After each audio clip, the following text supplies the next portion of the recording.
Magandang araw! Ang ibabahagi ko ngayong araw ay ang isa sa mga bahagi ng pananalita. Ito ay pangalan o noun sa wikang Ingles.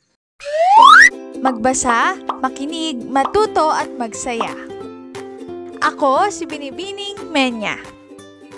Handa na ba kayo?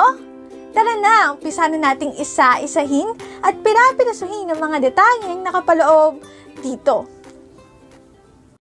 Maaari kong ibigay ang soft copy ng video na ito, mag-email ka lamang o kaya naman ay mag-message sa aking Facebook page. Ilalagay ko ang aking email sa gitnang bahagi ng video at ang Facebook page naman ay sa huling bahagi matatagpuan. Maraming salamat sa panonood! Tulad ng binanggit ko kanina, ang ibabahagi ko ngayong araw ay ang isa sa mga bahagi ng pananalita at ito nga ay tinatawag na pangalan o noun sa wikang Ingles. Pangalan, kapag sinabi nating pangalan, ito ay tumutukoy sa ngalan ng tao, bagay, pook o pangyayari.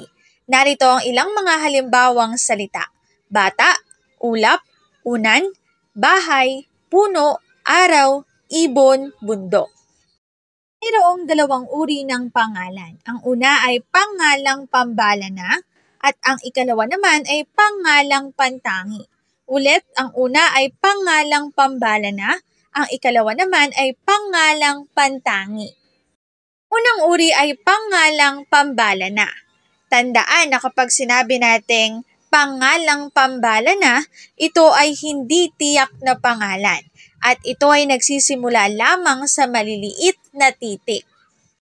Para mas madali niyong maunawaan, naghanda ako ng ilang mga halimbawa.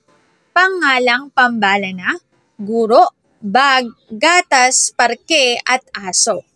Kanina, noong inilarawan natin yung pangalang pambalana, sabi ito raw ay hindi tiyak na pangalan.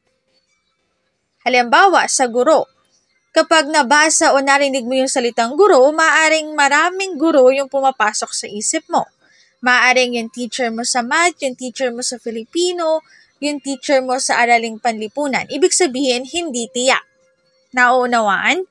Kapag sinabi nating pangalang pambalana, hindi tiyak. Sumunod na halimbawa ay yung aso. Napakaraming aso dito sa Pilipinas. Iba-iba yung pangalan, iba-iba yung itsura, iba-iba yung kulay. Kapag sinabi nating pangalang pambalana, ito ay hindi tiyak na pangalan. At ito ay nagsisimula sa maliit na titik. Dadako na tayo sa ikalawang uri ng pangalan at ito ay tinatawag na pangalang pantangi. Ulit, pangalang pantangi. Ito ay tiyak na pangalan at nagsisimula sa malaking titik.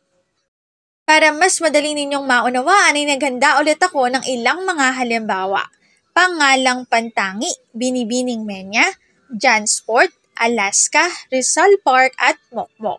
Babalikan natin kanina, sabi natin yung guro ay pangalang pambalana sapagkat hindi tiyak. Maaring ang maisip mo ay yung guro mo sa Filipino, yung guro mo sa matematika. Pero ngayon, dito sa pangalang pantangi, mayroon ng specific. Ito nga ay si Binibining Menya. Sumunod sa pangalan ng aso. Ang aso namin ay nagngangalang Mokmok. Pag pangalang pantangi, ito ay tiyak na pangalan na. Halimbawa nga nung Alaska, kanina gatas lang, ngayon nakaspecific na. Sinabi na yung brand. Mas madali niyong maunawaan, naghanda pa ako ng ilang mga halimbawa na kung saan mapagkukumpara ninyo. Kapag pangalang pambalana, sabon, pero kapag pangalang pantangi, ito ay magiging safeguard. Tiyak na. Sumunod, kotse. Kapag pangalang pantangi, ito na ay Honda Civic. Sumunod sa pangalang pambalana ay cellphone, at sa pangalang pantangi naman ay Vivo. Daan na kapag pangalang pambalana, ito ay hindi tiyak at ito ay nagsisimula sa maliit na titik. Pero kapag pangalang pantangi, ito ay tiyak na ngalan na at ito ay nagsisimula sa malaking titik.